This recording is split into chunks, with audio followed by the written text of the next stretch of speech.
Bem, meus amigos, estamos inaugurando aqui um piloto de um programa chamado O Bibliófilo. A coordenação e apresentação é de nosso querido professor José Moreira de Souza.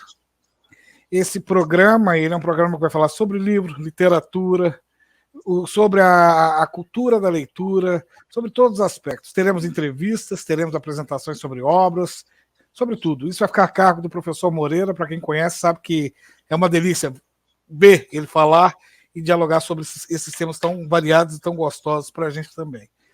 Essa é uma ação que está sendo produzida pela Pé Vermelho, pela Comissão Mineira do Folclore e pelo Projeto Presente. Está no ar a abertura de um novo programa e com você, o nosso querido professor Moreira. Moreira, toca o barco. Pois é, saudações e agradecimento ao Marco Lobo, que está sempre à frente das nossas atividades, tanto da Comissão Mineira do Folclore, a turma do Espinhaço, a turma do minério, melhor dizendo, do acompanhamento, do estudo dos efeitos da mineração. Então, nós vamos estar começando uma série hoje, né, chamada Bibliófilo. Para traduzir, bibliófilo não é simplesmente um cara que mexe com biblioteca, é um sujeito que gosta de livro, Bíblia, bibliófilo. Bíblia quer dizer livro, e filos quer dizer que gosta. Então, mas ao falar de filos, eu estou me lembrando de uma palavra que eu ouvi atribuída a Santo Agostinho, em latim, viu, gente? Timeo hominem unius libri. Traduzindo, eu tenho medo do homem do livro só. Eu acho que isso é muito importante nesses nossos dias, que as pessoas leiam um livro só ou ouvem um discurso só e acham que esse discurso é a única verdade. Bom, mas vamos lá para a nossa conversa. Eu preparei um pequeno texto que eu vou ler aqui para abrir a nossa conversa. Isso tem a ver, esse texto é inspirado numa coisa. Eu fui a Juiz de Fora saudar nosso Antônio Henrique Weitzel e ele já tinha oferecido o acervo dele para a Comissão Mineira de Folclore. E estimou que a gente iria trazer uns 600 livros. Eu cataloguei esses aparentemente 600 livros e cheguei a 990, ou seja, mais de 50% em relação à promessa. E, além disso, ainda encontrei uma série de documentos importantes do trabalho dele, formando 50 conjuntos de documentos. Coisa desse tipo, de pesquisa. Frases de para-choque de caminhão, né? Onde ele via, anotava. Passou, viu, notou. Passou, viu, notou. A outra coisa, garrafa de cachaça, coisa desse tipo. Então, onde ele via as coisas, ele ia guardando para depois poder apresentar para os outros os efeitos desses estudos. Bom, então isso é o Weitzel. O Weitzel me despertou. Eu escrevi um textozinho aqui que eu vou ler para a gente começar a conversa. O título é Bibliofilia, Idolatria e Iconoclastas. Desafios à modernidade moderna. Note bem, modernidade moderna. A modernidade é um negócio muito doido. Ela quer sempre afirmar que o agora é o moderno. Então, eu comecei com um filósofo. Ele disse assim, a modernidade moderna, de tão exausta, vem sendo chamada de pós-modernidade. Acontece que a modernidade é muito antiga. Sua marca advém da insistência em se renovar, em estranhar a modernidade vigente. Gosto dessa inquietação que nos provoca esse dito espirituoso de Alexandre Poiré.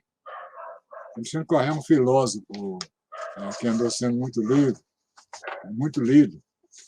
Olha ver o que ele diz lá num capítulo sobre modernidade.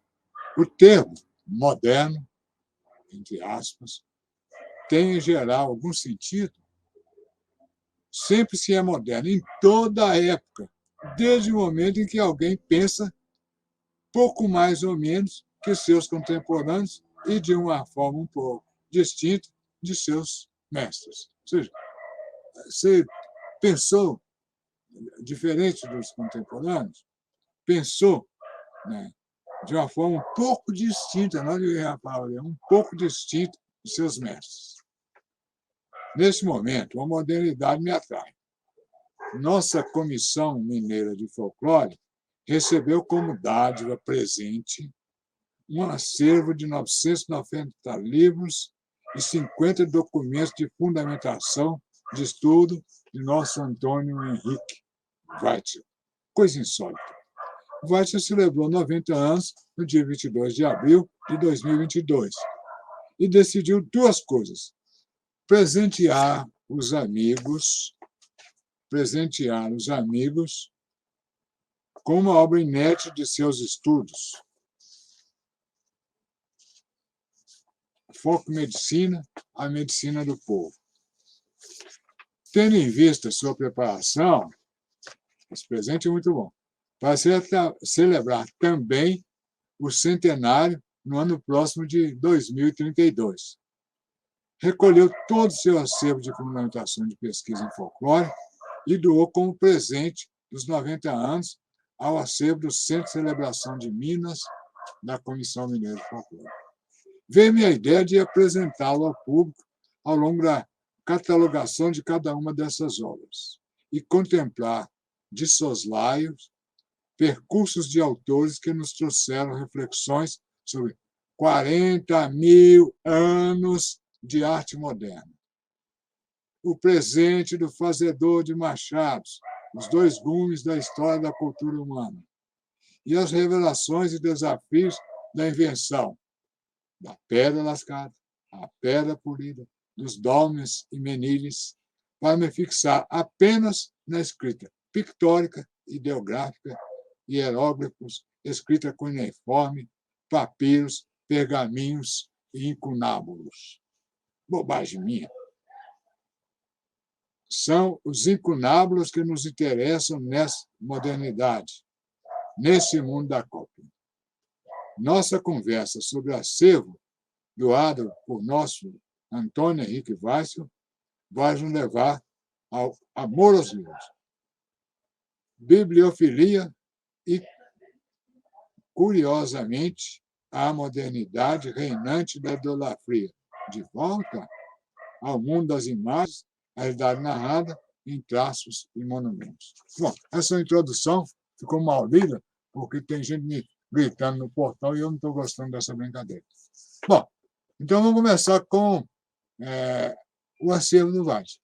Ele me chama a atenção. Primeiro, a questão é a seguinte: o que é um bibliófilo? Ao longo da minha vida, eu me encontrei com o primeiro bibliófilo, que chamava Hélio Gravatar, que Deus o tenha.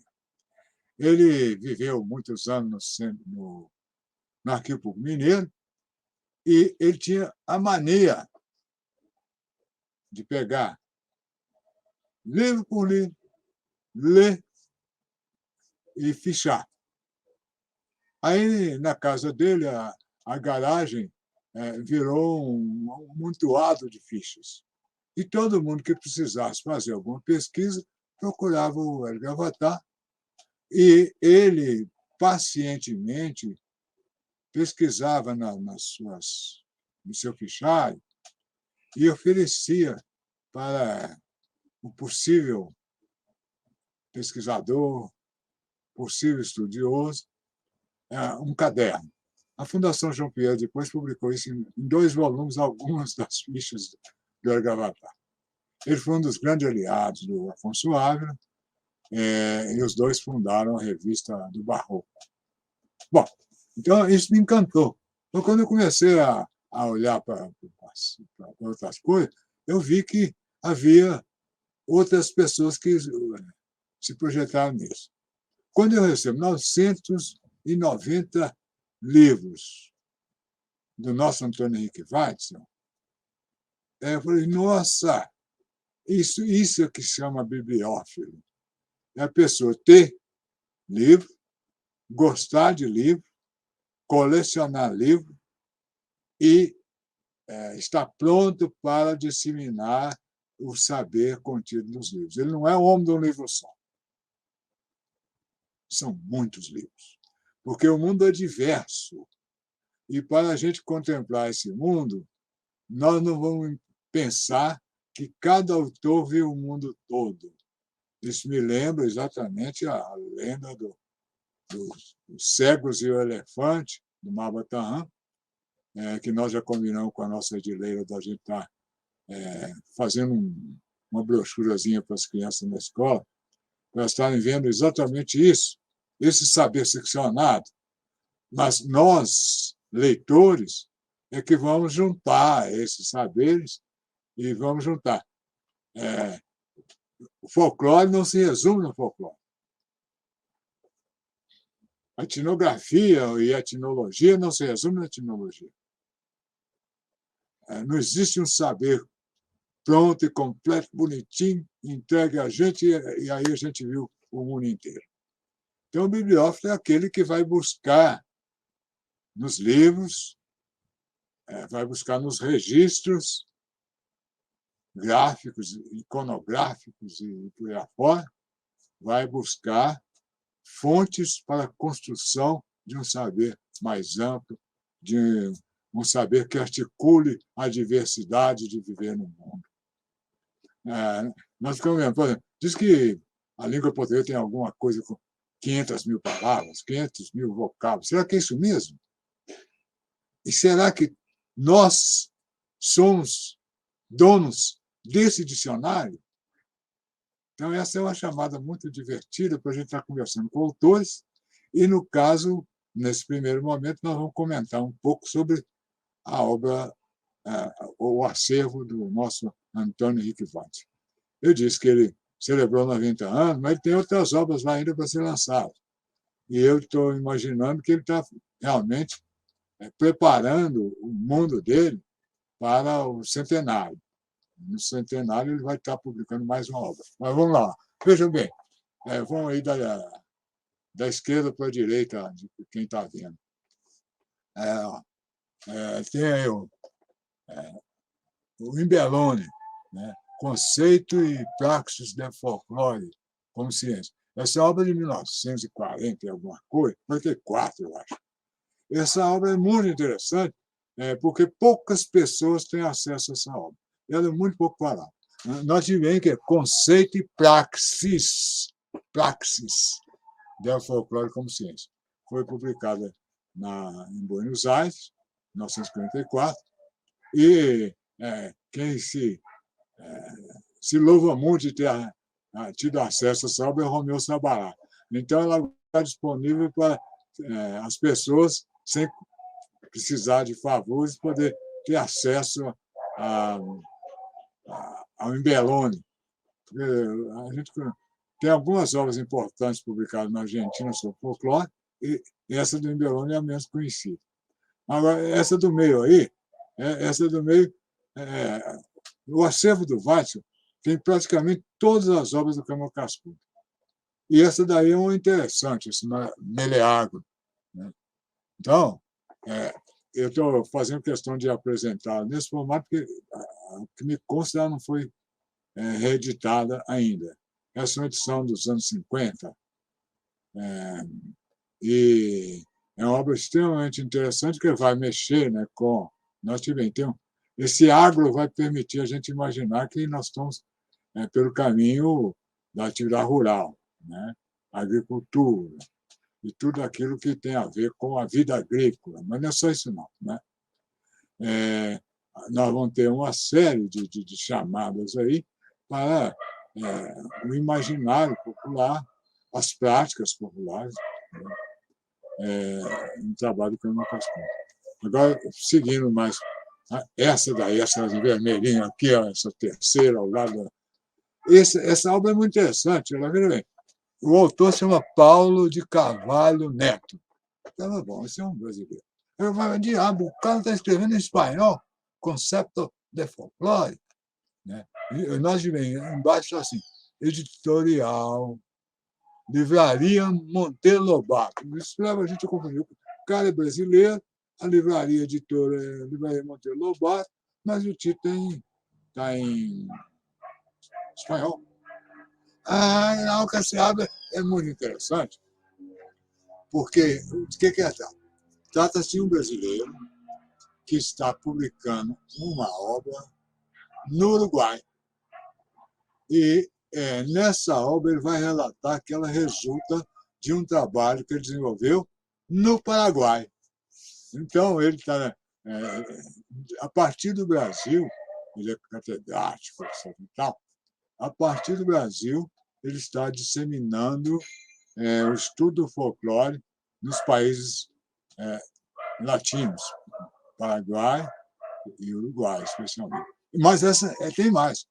Essa é uma obra extremamente interessante do ponto de vista do plano, porque ele vai começar discutindo, igual lá em Belone, ele vai começar discutindo, afinal de contas, o que tem a ver, né? O folclore, o que é que fundamenta isso, quais que são as oportunidades, e vai discutir temas momentosos. É uma obra, salvo engano, em 1940 e alguma coisa.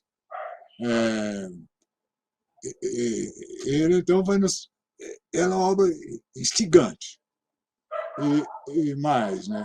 Ele vai chamar a atenção para os países da América Latina, o estudo do folclore nos países da América Latina, como é que se forma, e, né, a importância do Brasil nesse jogo.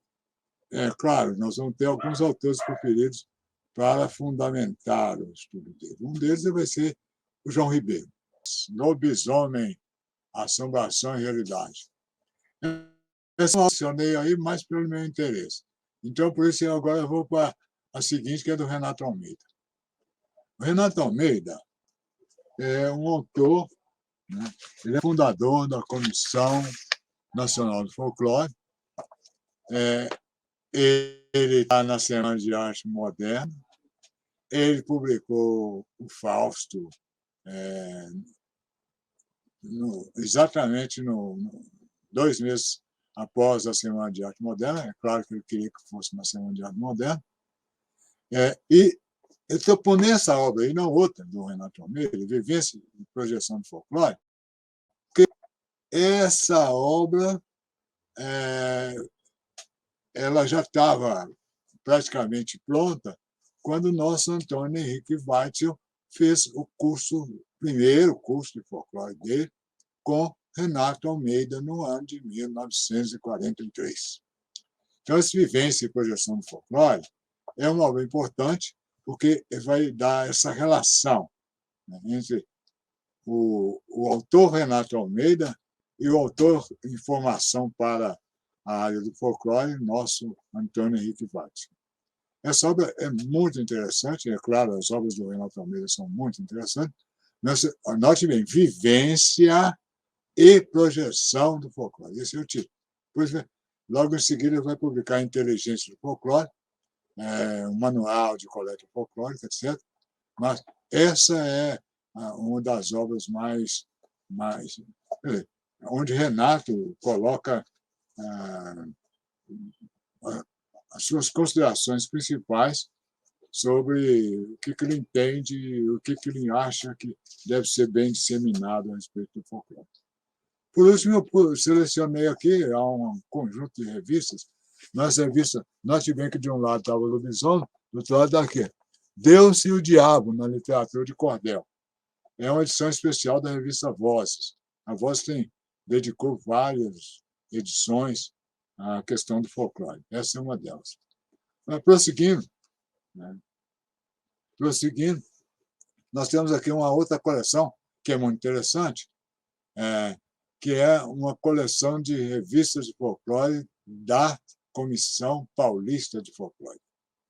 E, é claro, no centro disso tem um tal de Rocinho Tavares de Lima, né, que é uma das figuras extremamente importantes para o movimento dos folcloristas.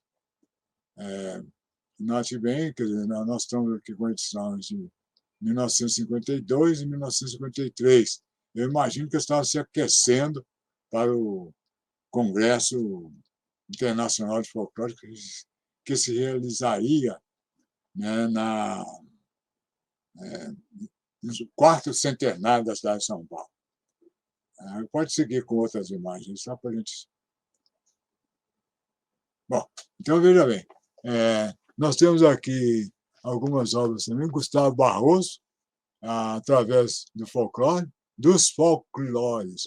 Note bem, o folclore, ele já indica mais ou menos em que data que isso foi feito, ou seja, essa é uma obra bem anterior à criação da Comissão Nacional de Folclore. E nós tivemos que é melhoramento, aquele símbolo ali do meio, passarinho, etc. E tal, em cima, não sei se seria um galo em cima do cruzeiro, alguma coisa desse tipo. Bom, mas é um passarinho em cima de um cruzeiro. O Gustavo Barroso é muito conhecido, e o movimento folclorista ele tem várias faces, isso é muito interessante. Algumas pessoas são extremamente conservadoras e até fascistas, viu, gente? Não se assustem. Ou seja, existe uma diversidade de pensamento e o Gustavo é um desses. Ele é da Academia Brasileira de Letras, etc. Mas ele é considerado, ou era considerado, um cara extremamente conservador. Isso não impede a pessoa de poder ler o mundo a partir daí. Isso é um referencial. Vamos seguir. Chega o estudo do folclore, do Alfredo Vale Cabral, esse também é um autor muito louvado, né, do movimento dos folcloristas para a fundação da Comissão Nacional de Folclore. Né? Salvo engano, ele é da Bahia. Se ele não for, me desculpe, porque aqui está. Esse aqui é o tal, o nosso mineiro. Né? Esse é o Lindolfo Gomes. O Weiss vai ter um apreço muito grande por ele, e não só por ele, mas em razão de que Lindolfo Gomes nasceu em Guaratinguetá, em São Paulo, mas ele viveu a maior parte da vida dele em Juiz de Fora. E então a presença dele em Juiz de Fora é marcante. E a maneira também de registrar, ou seja, ele registra o vivido. Isso faz uma diferença muito grande. Registrar o vivido ou registrar com observação participante. É muito diferente. E isso eu acho que diferencia o trabalho dos folcloristas. O folclorista não faz observação participante se ele for folclorista. Ele faz registro de vivência. Então, o Lindolfo Gomes, ele mexia com escola, foi inspetor, então, por todo canto que ele ia, ele registrava o que ele via. E disso resulta, então, ele registrar os contos populares que ele ouviu nos lugares que ele visitou como inspetor de educação. Bom, ele tem um outro livro, também no acervo do Watson, ele tem muito, o Wilson de Lima Bastos, que é o fundador em Juiz de Fora, é o primeiro folclorista de Juiz de Fora da Comissão Nacional, da Comissão Mineira, é o Wilson de Lima Bastos.